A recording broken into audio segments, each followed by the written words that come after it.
होता था फिर भी हम ज़बरदस्ती रखते थे कि सही हो जाए, क्योंकि इसको इतनी खांसी होती थी ना, हमको देख के रोना आ जाता था, इसकी हालत देखी नहीं जाती थी हमसे। तो फिर एक ऐसा नुस्खा था, 2 फुल लौंग, जो फुल लौंग आती है।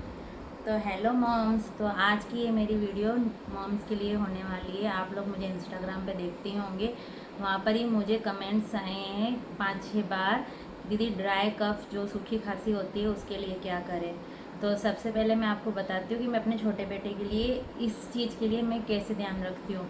तो मैंने आज तक उसको, वो 6 महीने का होने वाला है, मैंने आज तक उसको ठंडे पानी से बिल्कुल नहीं नहलाया है, बिल्कुल भी नहीं। 1 मिनट, कैमरा थोड़ा हिल रहा था, सॉरी। हाँ, तो मैंने उसको अभी तक बिल्कुल भी ठंडे पानी से नहीं नहलाया है, मैं उसको हमेशा गुनगुने पानी से नहलाती हूँ। और अभी तक मैंने कभी भी उसको ठंडा दूध नहीं पिलाया, कभी भी नहीं। मैं हमेशा उसको दूध फ्रेश ही बनाकर पिलाती हूँ। अगर थोड़ा बहुत बच भी जाता है तो मैं उसको फेंक देती हूँ, बट मैं उसको रिपीट नहीं करती हूँ। वो जितना पी रहा है उतना पी रहा है। अगर रख लिया 10 मिनट भी रखा हुआ दूध मैं नहीं पिलाती। क्यों? क्योंकि वो दूध में पता नहीं इन्फेक्शन वगैरह होने का बहुत ज़्यादा डर लगता है। और वो क्या बोलते हैं, फीडिंग बोतल को बहुत वॉश करके, बहुत अच्छे से एकदम हाइजीन का ध्यान रख के, अगर बोतल यूज़ कर रहे हो तो बहुत अच्छे से हाइजीन का ध्यान रखो, फिर ही बोतल में दूध पिलाओ। काफ़ी लोग बोलते कटोरी चम्मच में, तो कटोरी चम्मच से इतने बड़े बच्चे दूध नहीं पीते हैं। तो मैं तो बोतल में पिलाती हूँ और बहुत साफ़ सफाई का ध्यान रखती हूँ। रिपीट दूध कभी नहीं पिलाती, जितना उसने पिया उतना पिया, नहीं पी रहा उसको फेंक के दोबारा उसको पीना है फ्रेश बना के पिलाती हूँ। और उसको मैं एसी में सामने, जैसे डायरेक्ट हवा आए ऐसे कभी नहीं सुलाती। हमारी एसी इधर लगी हुई है तो उसका सर भी इधर रहेगा, कभी भी उस साइड झूला नहीं रखती हूँ। झूला भी रखूँगी तो सर इधर रहेगा, डायरेक्ट हवा उसके मुंह पे, ऐसे मैं उसको कभी नहीं सुलाती हूँ। और उसको रात को हमेशा फुल स्लीव के कपड़े पहनाती हूँ। और भी काफ़ी सारी छोटी छोटी चीज़ें हैं जिसका बहुत बच्चों को ध्यान रखना पड़ता है। हाँ, लेकिन अगर बच्चे को खांसी जुकाम बुखार है तो फर्स्ट उसको डॉक्टर को ही दिखाओ, उसके साथ साथ छोटी मोटी चीज़ें हैं उसका ध्यान रखो। और अपने रूम का टेम्परेचर भी एकदम सही रखो। अगर आप एसी चला रहे हो, कूलर चला रहे हो, तो उसकी हवा भी बच्चे के मुंह पे नहीं जानी चाहिए। इन छोटी छोटी चीज़ों का बहुत ध्यान रखो। और रात को फुल स्लीव के कपड़े पहनाओ। अगर ऐसा कुछ होता है तो उसकी छाती पे बेबी विक्स आती है, वो लगाओ और उसको एकदम से कवर कर दो, जैसे उसको ठंड हवा जा नहीं पाए, एकदम उसको कवर कर दो। वो भी बहुत इफेक्टिव है छोटे बच्चों के लिए। उसके तलवों पे सरसों के तेल से मसाज करो। जब बच्चे को खांसी जुकाम होता है तो अगर 2-3 टाइम मसाज कर रहे हो तो बिल्कुल मत करो, मॉर्निंग में करो, धूप में बिठा के करो उसको अच्छे से, और एक ही बार करो। और फिर उसके तलवों पे सरसों के तेल से मसाज करके उसको सॉक्स पहना के उसको एकदम कवर करके सुला दो, वो भी बहुत अच्छा रहता है। और अजवाइन की जो पोटली बनाकर, सबको पता होगा, तवे पे अजवाइन का वो करके भून कर उसको, और उसको एक रुमाल में या उसके सॉक्स में पहनाकर उसकी पोटली बनाकर उसका भी अच्छे से सेक किया जाता है, वो भी बच्चे के लिए बहुत ज़्यादा इफेक्टिव है। और अभी मैं अपने बड़े बेटे की बात करूँगी भाई, वो 8th महीने में हुआ था, प्री मेच्योर था। उसने बहुत बहुत बहुत सफ़र किया है, खास करके सुखी बेटा। वो उठ गया विवान, 1 सेकेंड अभी उसको लाना पड़ेगा। अभी ये उठ गया, ये रोने लग गया था इसलिए इसको लेके बैठी हूँ। हाँ, तो मैं बोल रही थी कि मेरे बड़े वाले बेटे ने तो बहुत सफ़र किया। उसको तो ऐसी खांसी होती थी, वो तो खांस खांस के एकदम लाल हो जाता था, और कंटिन्यूसली। और ख़ास करके वो खांसी उसको रात को ही होती थी, दिन में नहीं होती थी। दवाई ववाई देते थे, दिन में ठीक हो जाता था। बट जैसे ही रात हुई और वो सोएगा, सोते सोते उसको इतना कफ, उसकी आवाज़ गड़गड़ गड़गड़ आती रहती थी, और उसको बहुत खांसी थी। हम कोई भी ऐसा डॉक्टर नहीं है हमारे आसपास, कोई भी पीडियाट्रिक नहीं है जिसको हम उसको नहीं दिखाते, लेकिन उसको ज़्यादातर दवाई असर करती ही नहीं थी। उसके लिए हम जब, मतलब मेरा बेटा, बड़े वाला बेटा था, तब सास ससुर थे मेरे, वो अभी ही, मतलब 2019 में मेरे ससुर जी और 2021 में मेरी सासू माँ, वो अभी एक्सपायर हुए हैं।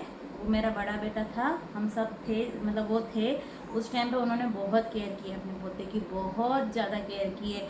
उनको कोई कुछ भी बोलता होम रेमेडीज़ वो ही ट्राई करते, क्योंकि मुझे इतना नहीं पता था, मेरा फर्स्ट बेबी था, मुझे बिल्कुल भी आइडिया नहीं था क्या करना होता है क्या नहीं। मैं कुछ अपनी मम्मी से फ़ोन करके पूछ लेती थी, कुछ मेरी मम्मी बता देती थी, बेटा ये करो वो करो, वो करते थे। हमने बहुत कुछ ट्राई किया है। मैं आपको जैसे बताती हूँ कि पहले, मतलब जैसे मेरे सासू माँ ने अपने बच्चों को बड़ा किया है, तो उनको नहीं पता था कि ज़माना इतना चेंज हो गया कि 6 महीने के बच्चे को होम रेमेडीज़ नहीं करते हैं। तो हमने क्या किया था, हमसे उस टाइम पे थोड़ी मोड़ी गलतियाँ भी हो जाती थी। 6 महीने के होने के बाद हमने इसको अदरक का रस दे दिया था, और शहद, देसी शहद किसी ने बोला था वो खिला दो, वो भी दी थी। उस वजह से उसको बहुत प्रॉब्लम हो गई थी। हमने डॉक्टर को दिखाया, बोले 1 साल से पहले बच्चे को नहीं दी जाती है। ठीक है। हाँ, मैं आपको ये भी बताना भूल गई, 1 साल से पहले ना बच्चों को शहद दो, ना अदरक का रस दो। ये सब होम रेमेडीज 1 साल से पहले के बच्चों पे मत ट्राई करो। हो सके उतना डॉक्टर के पास जो कोल्ड सिरप वगैरह आती है डॉक्टर के ऊपर चलो। 1 साल के बाद के ही बच्चों को ट्राई करो। हम पहले ही कर लेते थे, उस टाइम पे इतना नहीं पता था।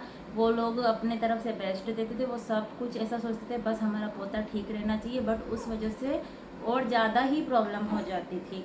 वो उसने बहुत सफ़र किया, 1 डेढ़ 2 साल तक मेरे बेटे ने बहुत सफ़र किया है। फिर 1 साल के बाद हमने उसको देसी शहद भी चटाया, उससे ज़्यादा फ़र्क नहीं पड़ता था। अल्कोहल आता है ब्रांडी, उसकी पूरी मसाज करती थी मैं, मतलब मेरी सासू माँ ने गांव से मंगवाई थी।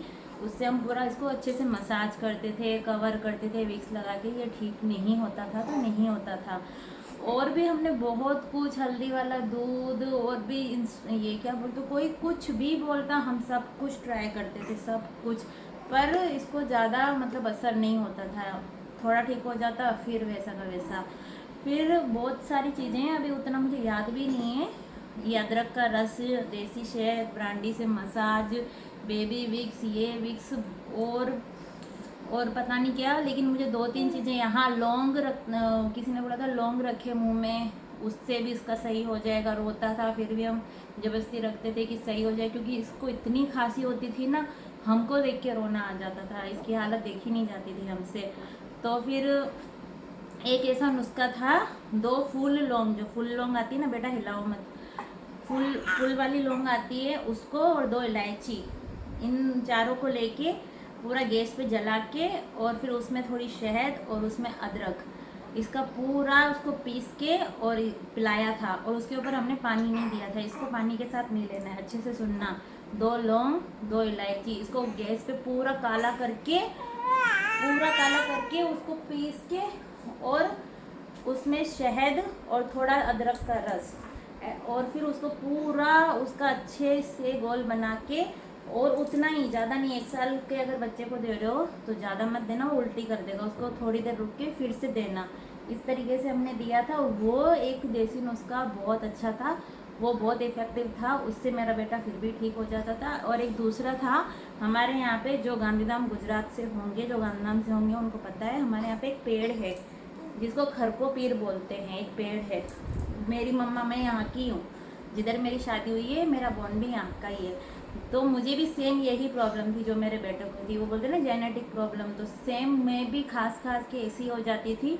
तो मेरी मम्मा ने बताया था कि उन्होंने मुझे वहाँ पे नहलाया है, और नहला के वहाँ पे ही कपड़े रख के आ गए थे।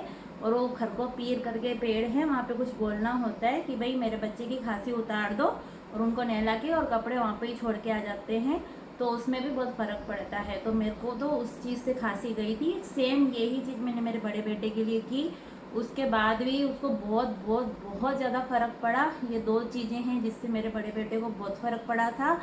आज भी अगर वो खांसी होती है तो पहले तो डॉक्टर के ही पास हम जाते हैं, वो भी करते हैं, क्योंकि इसको जब खांसी होती है तो इतनी होती है कि बात ही छोड़ दो, फिर हम बहुत ज़्यादा परेशान हो जाते हैं।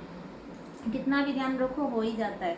हम डॉक्टर का भी ये करते हैं, और घर में हल्दी वाला दूध देती हूँ, और वो 2 इलायची, 2 लौंग, अदरक, शहद, उसको सबको पीस कर, और वो थोड़ा सा गोल उसका पेस्ट बनाकर वो पिलाती हूँ। उससे उसको बहुत ज़्यादा आराम मिलता है। अगर आपके साथ भी ऐसा है तो 1 साल से छोटे बच्चे को ये मत देना। 1 साल से बड़ा बच्चा है, 1 साल के बाद का बच्चा है, उसके लिए आप ज़रूर ये चीज़ें ट्राई कर सकते हो। ये बहुत ज़्यादा इफ़ेक्टिव है चीज़ें। बाकी 1 साल के छोटे बच्चे को ये अदरक, शहद, देसी शहद, ये सब, हर किसी की बॉडी एक जैसी नहीं होती। मैंने विवान को अभी तक फॉर्मूला मिल्क और विटामिन D3 के अलावा कुछ भी नहीं दिया है। जब भी इसको हल्की फुल्की भी वो होती है ना, मैं इसके सरसों के तेल की मसाज कर देती हूँ, इसके तलवों पे बेबी विक्स लगा के इसको कवर करके और सुला देती हूँ। और इसके अलावा कुछ नहीं दिया। इसको फॉर्मूला मिल्क हमेशा मैं फ्रेश बना के पिलाती हूँ, रखा हुआ। बहुत सारे DMs आते हैं, रखा हुआ पिला सकते हैं कितनी देर? अरे क्यों पिलाना है रखा हुआ, कम बना के पिलाओ। वापस 2-3 बार ज़्यादा मेहनत लगेगी, ज़्यादा बेटा 2-3 बार करके बना के पिलाओ, बट रखा हुआ बच्चों को मत पिलाओ। तो फिर बस मेरी वीडियो ये इतनी ही है, परेशान कर रहा है बहुत ज़्यादा।